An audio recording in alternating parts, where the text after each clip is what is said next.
Oh, GameStop, you just can't seem to get anything right now. I mean, you're in the limelight for your big Circle of Life program, and it was not good, obviously. And then you're closing stores, and now, apparently, you are technically selling drugs to customers. Now, technically, GameStop did not knowingly sell drugs to customers, because that would just be stupid on their part, whether you're an employee or the company themselves. But either way, money exchanged hands, and drugs ends up in a customer's hands. So that technically is a buying and selling of narcotics or drugs in this case. And it's not good. So here's what happened exactly. Now this is in Tallahassee, Florida. There was a mom and a son. And apparently the mom decided it was a good idea to buy her son GTA 5, which makes no sense in the first place because her son is 11 years old. I don't know why you would buy your 11-year-old son GTA 5. However, I will say in my time in the business working a register in retail for video games, that's not uncommon. It happened all the time. I would sell GTA 5 to a mom who then just hands it to her 8-year-old kid, despite me explaining to the mom after flipping it over and saying sexual content, blood, violence, drugs, all this stuff on the back. She just hands you the money, says, all right, good, here, and throws it to the kid, and they walk right out the door. So this part does not surprise me as much as I think it surprised others. I still don't think you should buy your 11-year-old kid GTA 5. So anyway, they go to the GameStop in Tallahassee, apparently, Tallahassee, Florida, and they pick up GTA 5, they go home, and the 11-year-old, after, I guess, putting the game in, decides to start flipping through the manual, I guess, to read about all the great things they're going to do to the people on the streets, and something falls out of the manual. The way they described it is a bag of white substance or white powder or something was inside of it, like almost like a crystallized kind of powder. So they call the police, obviously. The police come by, pick it up, I guess, from them, go back to the labs, test it and everything, and it's what you would think it is, kind of. It's methamphetamine. They even weighed it. So of course they have to weigh it, obviously, to tell you how much it is, but they weigh it at the police station. It comes out to 6 grams. Now I checked it out, and apparently 6 grams goes for, according to the internet, 6 grams of meth goes for about $480, I guess, if you buy it from illegal places.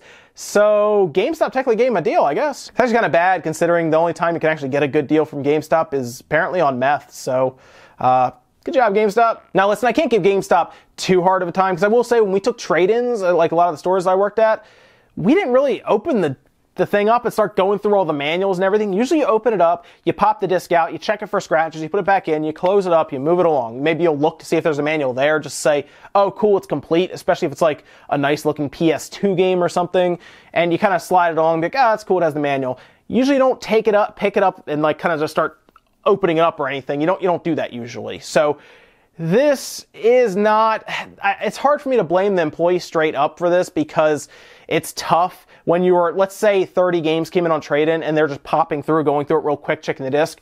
Again, you don't check the manual. So while this is a bad situation, it's hard for me to get mad at the GameStop employee in this case. Kotaku has been kind of reaching out to GameStop this whole time, and apparently the only thing that GameStop has been able to say to Kotaku at this point is that they check everything, which is not true. When I worked at GameStop, we never checked the manuals. We would just pop them over, check the disc, like I said, move it along. Now, I will say if there was a bag that fell out, we would obviously look at it.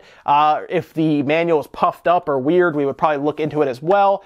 For a bag like that, that would, I assume, make the manual pop up a little bit, and you'd kind of be a little curious about what's going on in there, but I guess they decided none the better and moved it along. My favorite part, I think, in this case, is the GameStop reached out to this lady, this mom, whose 11-year-old son just walked up to her with a bag of meth, a 6-gram bag of meth. And the best part is that they were so kind and said they would replace the game for her. Wow, that's great right there.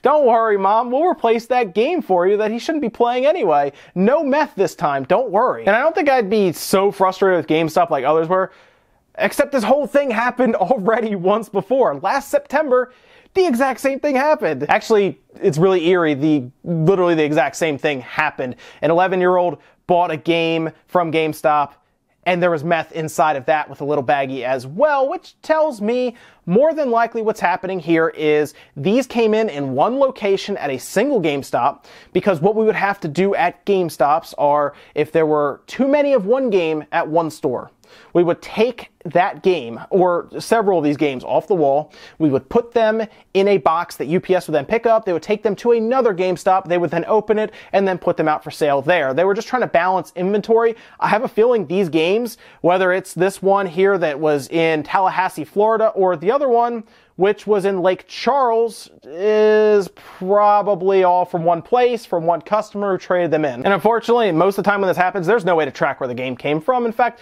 when this happened in Lake Charles, the police asked GameStop, is there any way we could track where this came from? And of course, GameStop's like, well, no, because once you take the game out of the box and mix it in, I mean, that's it.